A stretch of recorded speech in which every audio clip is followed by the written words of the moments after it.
In places, the parapet was repaired with bodies. Bodies that but yesterday had housed the personality of a friend by whom we had warmed ourselves.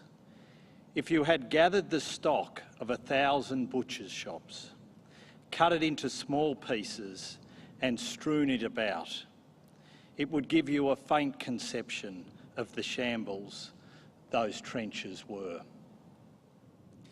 This is how an Australian soldier described the land we stand on today, 100 years ago. The stock of 1,000 butchers' shops. The darkest 24 hours in Australia's history.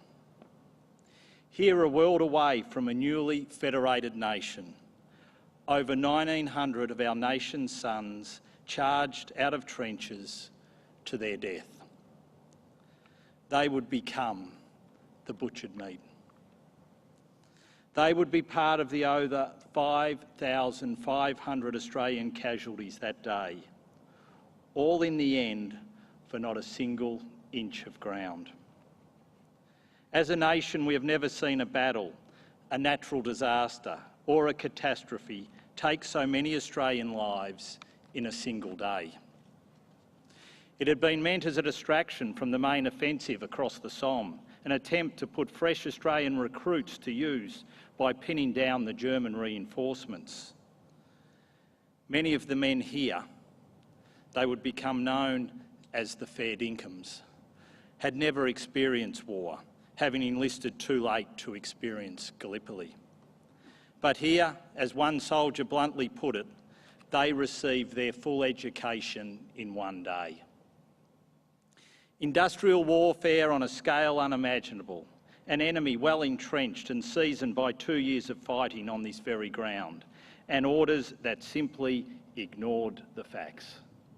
The commander of the 15th Brigade, Brigadier General Harold Elliott, was known for his plain speaking. He did not hold back in his confronting language, describing the event as a tactical abortion. He had advocated that the operation be abandoned.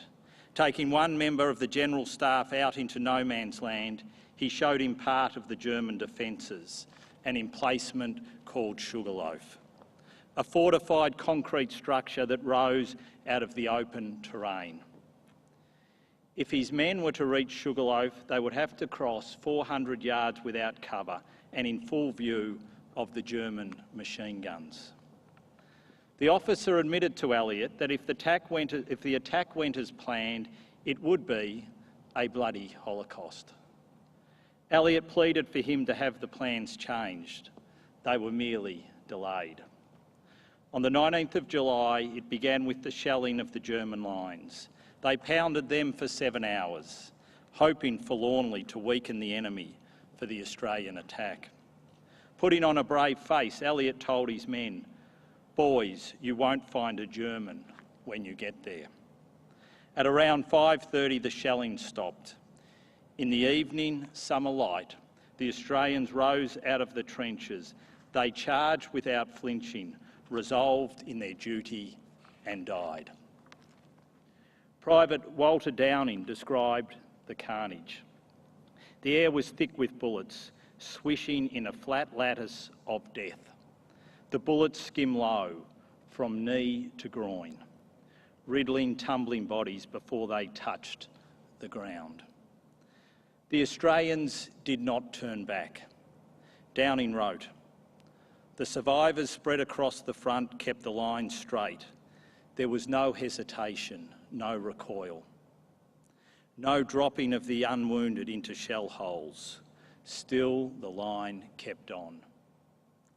The day after, many fought bravely to make it back to safety. Many were surrounded in pockets of resistance and captured. The dead were so many that recovering them was a monumental task, which took 3 days and, as we learnt again today, was never completed. Elliott stood to watch his return brigade as they came back through the lines. Tears in his eyes, he yelled to one captain, "Good God, Bill, what's happened to my brigade?"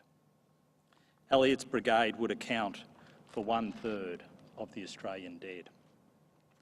He took the loss hard. He would later become another casualty, taking his own life after struggling to adapt to his return to Australia. A generation of men from many nations were destroyed by the Western Front. For Australia, it destroyed many here in an instant. Given the butchery, it would be easy to push the tragedy out of our memories, to put it behind us and forget. But Fromelles must be remembered, not just as a tragedy, but as an example of bravery and resolve that we cannot possibly imagine today. The men who fought and died here came halfway across the world to this place without any hope of knowing what awaited them. On the command of their country and for the love of it, they fought and died without recoil. The men who Australia lost on its darkest day, fathers, sons, brothers, uncles and cousins who never came home. Though time may have dimmed the memories of these men, we rightly recognise and remember today their duty. Amidst the tragedy of Fromelles, we commemorate their actions. They did not grow old due to the human butchery that occurred here 100 years ago today. But we who are left rightly remember them, their unbridled courage, their resolve, their sacrifice. Lest we forget.